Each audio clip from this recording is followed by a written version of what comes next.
Hello, this is Reverend Don Lewis coming to you from the beautiful metaverse, and more specifically from beautiful Danville, Illinois, homeland of the Corellian tradition. And this is Midday with Reverend Don. Welcome. And as you know, if you follow Midday with Reverend Don, you can type your comments or questions into whatever platform you happen to be watching on, and they will show up here in my chat room and we can talk directly.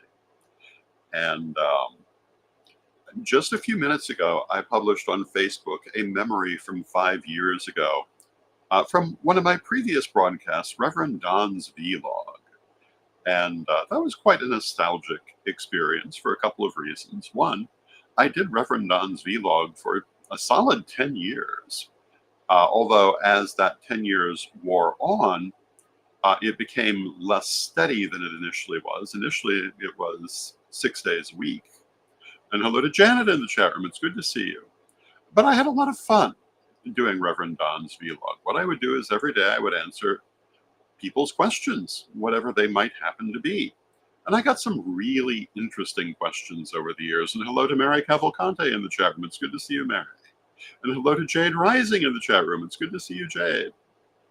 And it's particularly gratifying to me that some of the people whose names I see in the chat room here frequently during this broadcast are people I know from that broadcast. People who have followed my work for many years sometimes, as well as new people. And hello to Renee in the chat room. And I find that really is a big reason that I continue doing this work. The fact that it has meaning to people enough that they continue to follow these things. But with this program, I particularly like the fact that we can, in fact, talk, that we can speak directly. In the vlog, I could only really see people's questions and comments after the fact. But, you know, technology evolves, and I can only imagine where we're going to be a few years from now. And hello to Serdware in the chat room. It's good to see you. And yes, I'm quite certain that these platforms will continue to evolve, and our time together will become even more special because of that. And Mary says, I absolutely love this time with you. Thank you, Mary. I love this time with you. It is a high point of my day. And yes, it's fun to have these conversations, particularly when it's not just me being a talking head. You know, other programs I have done over the years, there was the Corellian Family Hour that I did for a while, the Pagan Pundit program that I did for a while. But in most of them, until the development of current platforms, it was often me being a talking head. And because of that, I'm very good at being a talking head. And there's still an aspect of that in this broadcast. But the fact that we can have more back and forth, more actual conversation, I find greatly fulfilling. And I hope that you're enjoying it as well. As you know, I celebrated my birthday last week, my 61st birthday. And as you may also know, due to various things that happened last year, I almost didn't make that birthday. So it was a particularly special one. And I want to thank everyone who made birthday greetings to me. I did go through and, to the best of my ability, gave a personal thank you to every online birthday greeting. And I want to thank all the people who came out to the real-time celebrations, including Renee, who's in the chat room now. And, you know, it was a great time. And as a thank you to all of my supporters and well-wishers and the universe, I'm offering a special on readings now through Saturday. If you're interested in getting an hour-long reading with me, you can do so at 20% off in honor of my 61st birthday. And if you'd like to do that, you can find them at CorellianPublishing.com and simply use the code year61 when you check out, and you'll get the 20% off. And hello to Bimby in the chat room. And that is my gift to you for the many wonderful gifts that I got for this lovely birthday. And also this week, the new book, Reverend Don's book of numerology should become available. It's been available for pre-order for a while, but it will actually be coming out here within the next couple of days, and I'm sure you're going to enjoy that. And after that, we'll start talking about the next book. And tomorrow, when Chris Copeland will be our guest, we'll be talking about all the different books that we're doing at Corellian.com, or CorellianPublishing.com. And Corellian.com is a different site, the main site for the Corellian Nativist Church. And hello to Steve in the chat room. And yesterday, we talked about happiness and the practice of happiness. And a lot of people were very pleased with that program, which makes me very happy. And it was suggested that I should use this week to talk about emotion in general. And so today I was going to talk about love and fear. And this ties directly into our topic yesterday on happiness. Because, the main message yesterday was to look for the good things, not focus on the bad things. But, this raises the question, why would anyone focus on the bad things in the first place? And hello to Eric in the chat room. It's good to see you, Eric. Why would people focus more on their problems than their benefits? And the answer is fear. And we're going to talk about that dichotomy between love and fear. And by love, we do not mean romantic love. We're talking more about divine love, being in a state of balance with the universe or being in a state of fear. And there is a belief among some spiritual traditions that there are really, in the end, only two emotions, and that they are love in that sense of divine love and fear. And I do tend to agree with this point of view, that all of what we might think of as the limiting emotions, anger, jealousy, grief, bitterness, etc., all are basically caused by fear. It can be fear of the effects of the situation. It can be fear of what the situation says about the person. It can be any number of different kinds of fear. But when things make you uncomfortable, what is at the bottom of it is usually fear. One of the big fears, of course, is pain, both physical pain and emotional pain. And do bear in mind, I'm not saying that this is bad. On the contrary, pain is a very important emotion. And if we don't have it, we run into major problems. There are a number of situations in which people's sense of physical pain is dampened or removed. And when that happens, they often don't know if they've injured themselves. Or cannot necessarily tell how badly they've injured themselves, and this can be very, very dangerous. Pain is there for a reason. It's there to tell us something is wrong. The same is true for fear. So I'm not saying that you should focus only on love and never think about fear. And as I was saying yesterday, when I talk about focusing on the good things and not focusing on the bad things, I'm not saying don't pay attention to what can cause a problem, not at all. But rather, don't make that your raison d'etre, but focus more when you can on what is good. But you do want to be aware of those things that cause you a fear reaction and why. And this is a big part of shadow work. And those of you who are members of my Patreon at the seminar level will know that last month I did my seminar on the subject of shadow work.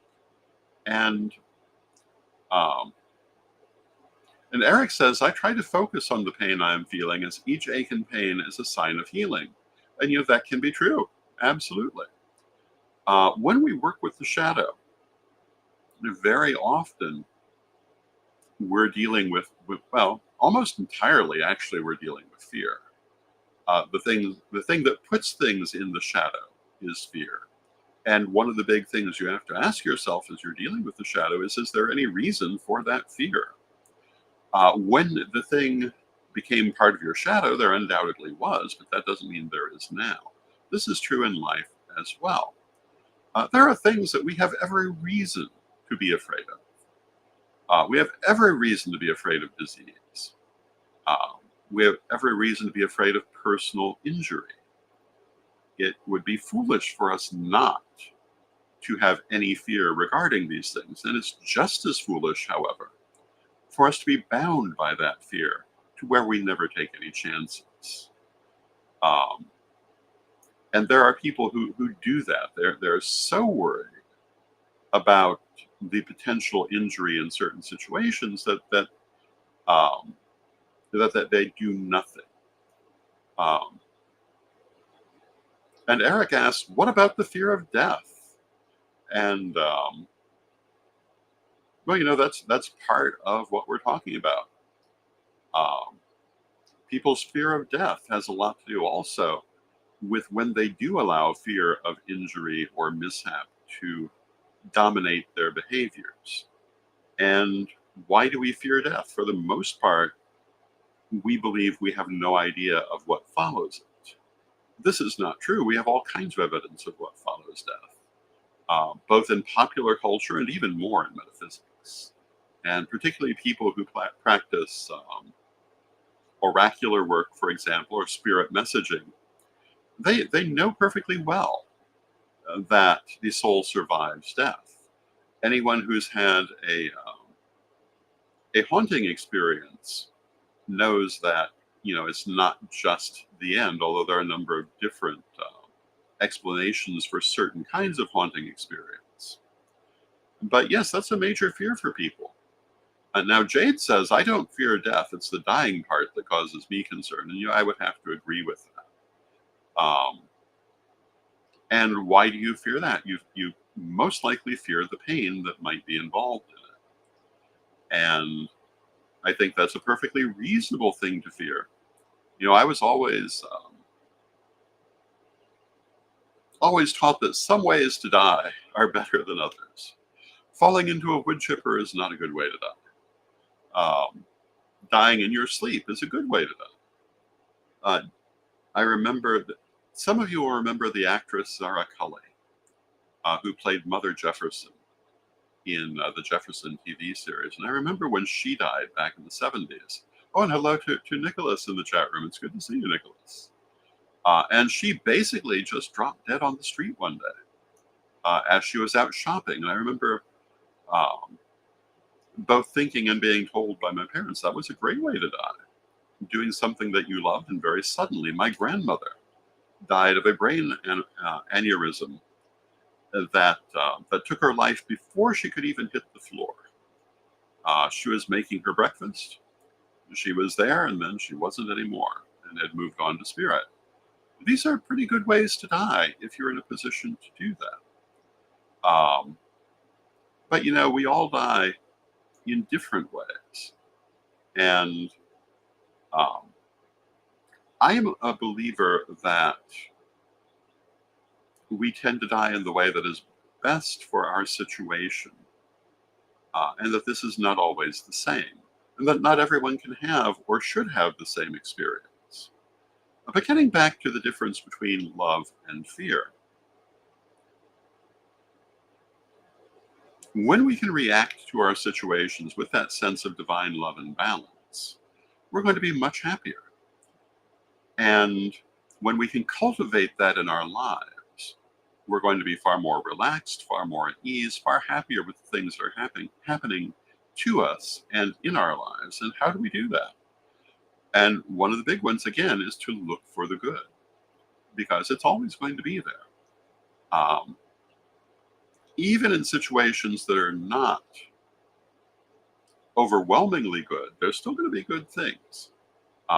One of my favorite books that I've read, and I only read it once, and I doubt that I would ever read it again because of the subject matter, but it was nonetheless very inspiring to me, is The Hiding Place by Corrie ten Boom. And Corrie ten Boom was a devout Christian woman, but that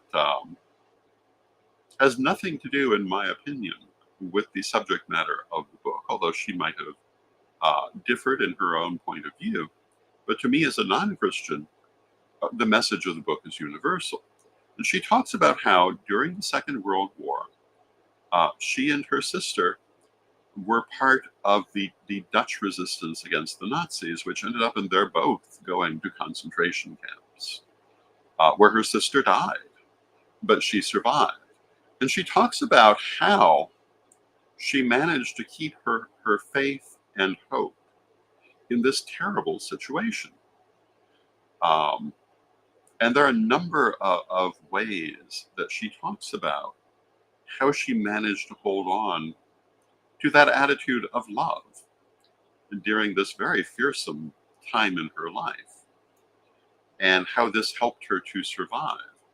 And I remember thinking at the time, and thinking ever since, that if a person in such a terrible situation can still find good around them, can still relate to the world with love, then you can find good in any situation. To me, that was a very inspiring message. And I have had at times in my life periods where I have been bedridden, periods where I have totally lost my mobility, periods of significant illness. And I can tell you from my personal experience, you can still find good in your situations, even when they're very restrictive like that. How much easier when you're not dealing with anything so overwhelming. And I think that if every day you look for the good, not saying you should ignore the bad, but not let it dominate your life, I think you're going to be far better off for it. Um, and when you do find yourself obsessed with something which may seem negative, ask yourself what you're afraid of. What is the fear and how can you address it? How can you make the situation better? Don't simply react to it. We were talking about spiders yesterday. We were talking about those great big colorful Joro spiders. And, a lot of people suffer from arachnophobia, fear of spiders. And I can remember a point in my life when I had that as well. And I do not now. And one of the ways I overcame it was by asking myself, why am I afraid of spiders? And I finally came up with the reason that I had been taught to be afraid of them, because some of them can be poisonous. And my mother did not know which ones I, as a child, might encounter. And she didn't want me messing with them if I did not know what I was dealing with. I think for me, that was the origin. And that's a reasonable fear when you're a child, or when you don't know what kind of spider you're looking at, or what kind of snake you're looking at, for that matter, because certain snakes can be problematic, though most are not. How do you deal with that? Well, you find out which ones could possibly kill you, and you don't confuse them with the other ones. You find out what is in your area. You find out what can be an issue and how much of an issue that it is. Yesterday in the chat room, it was mentioned that in the UK, they have something called a false widow spider, which is not as dangerous as a black widow, but can cause a bad bite. That's still something to have a reasonable worry about. And I'm certainly not saying that when we should focus on the positive, that we stop being concerned with what could happen. Rather, that we take a practical attitude towards it and toward preventing it.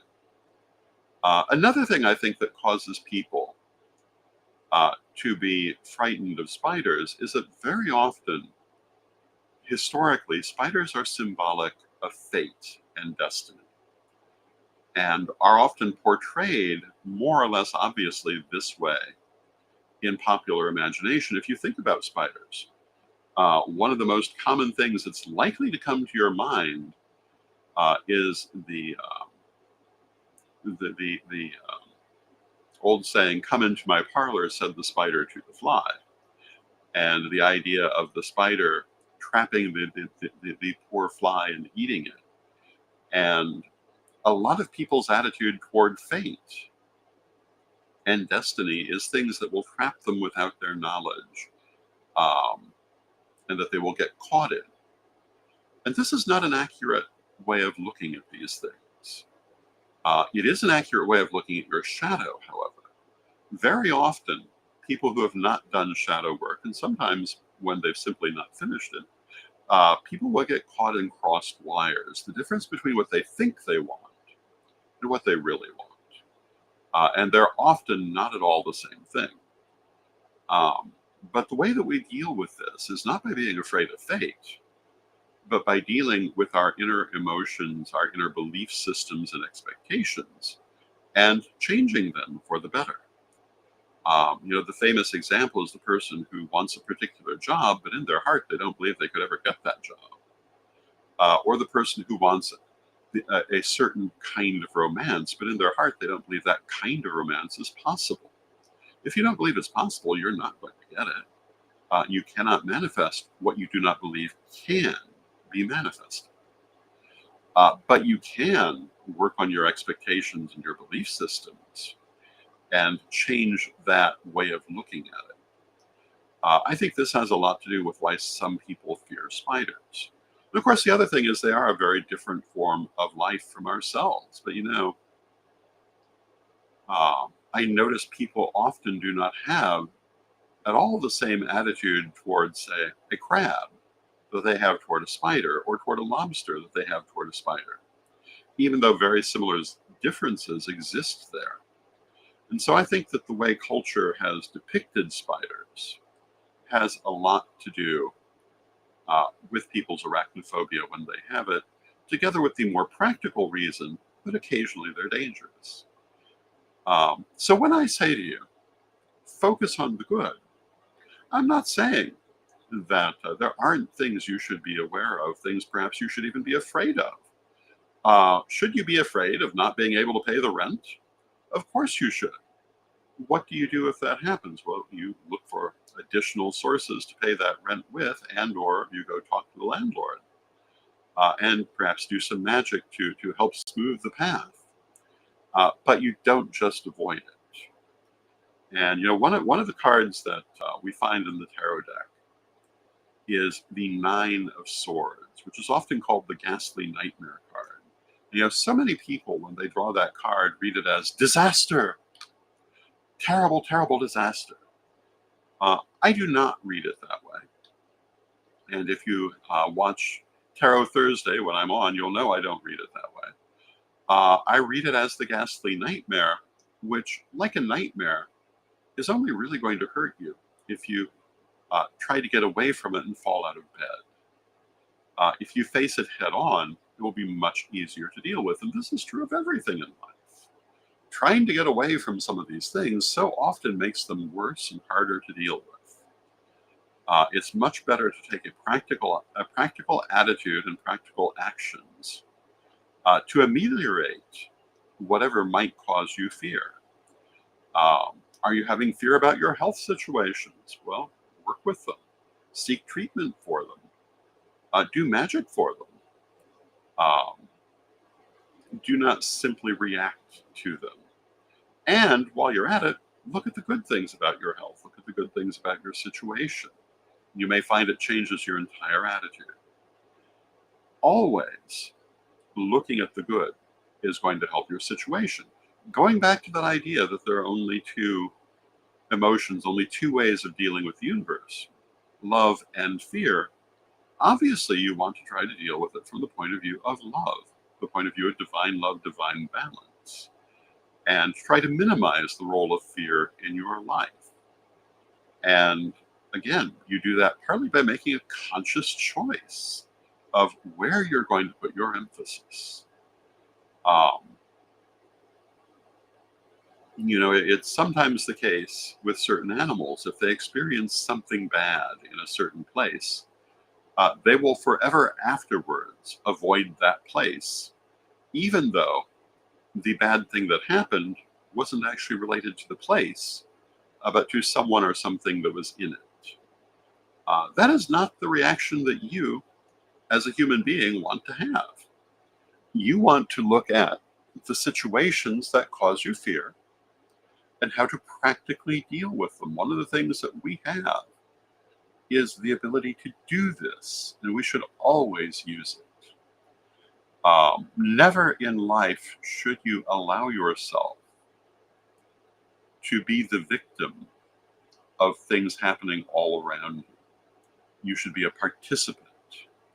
And that doesn't mean you can always eliminate every bad thing that might be happening or ameliorate it.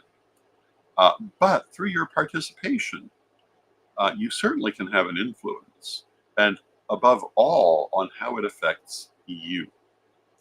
Going back to Corrie ten Boom and her story of maintaining hope and faith in the concentration camp, the things going on outside of you do not ultimately control you.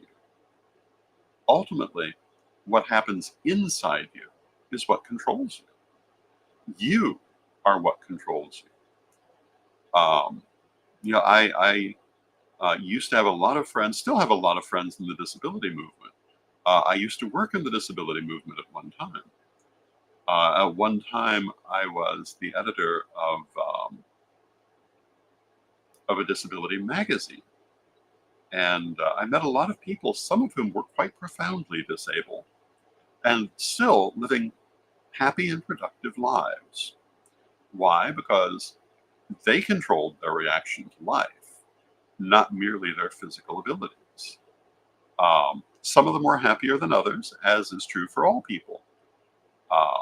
But, things that you would think, if you did not know, would be very limiting to people and make them feel powerless, don't have to at all. They don't have to hold a person back.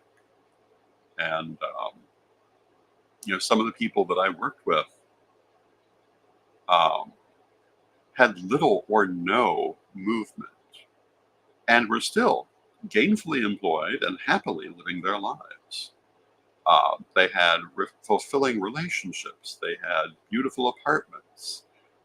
They were very, very active in their lives, much more so than other people I know who are perfectly mobile and fully able and hold themselves back through all kinds of fears. Truly, anything is possible. I started working with disabled people after getting my mobility back, after having been bedridden, after injuring my back.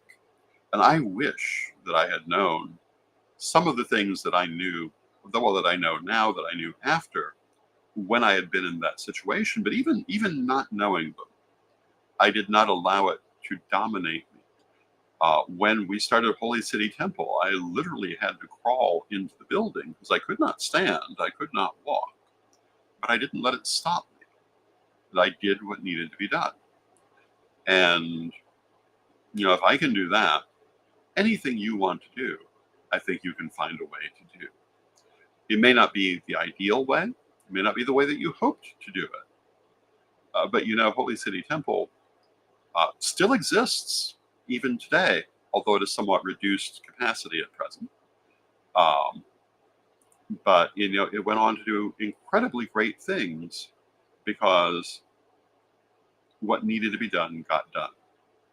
And I would say to you, always remember that whatever may seem to be blocking you, you can find a way. Whatever you may be afraid of, you'll find there are many good things around you nonetheless. And what you're afraid of can probably be dealt with one way or another if you just look for the way to deal with it. And yes, these things can be overwhelming. They can be depressing. They can hold you back in many ways. And, sometimes that's just where we are. I'm not saying there's anything wrong with being overwhelmed by your circumstances. I'm just saying you don't need to be. And you can always find a way to go forward. So that's my message for today. And I hope that you will take that to heart. Tomorrow we'll have Chris Copeland as our guest. We'll be talking about Corellian publishing. And on Thursday, we will have our third installment on this subject of emotions. I hope that you will join me tomorrow and Thursday and Friday when we'll have our weekly roundup. And I thank you for joining me today. I've enjoyed this talk with you. I hope you've enjoyed it with me. For the arachnophobes in the audience, I hope we didn't freak you out with our discussion of spiders. Eric in the chat room says, for me, it's the moving, the way that they move. And, you know, again, they're a very different life form. But the thing is, you can move past that fear. I remember a time that I had it, and I don't have it now. You can move past every fear, ultimately. And I think that makes for a much better life. So with that, we've reached the end of our half hour. Let us close with our prayer, as we always do.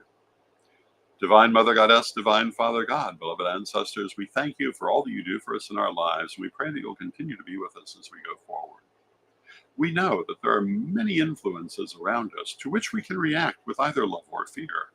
And we ask you to help us, whenever possible, to react with love and to overcome our fears, to find practical solutions to our fears, and never to be bound by them.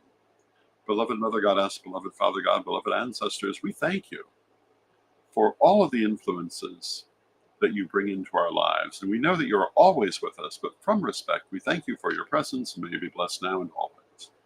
And I thank you for your presence, and may you be blessed now and always. And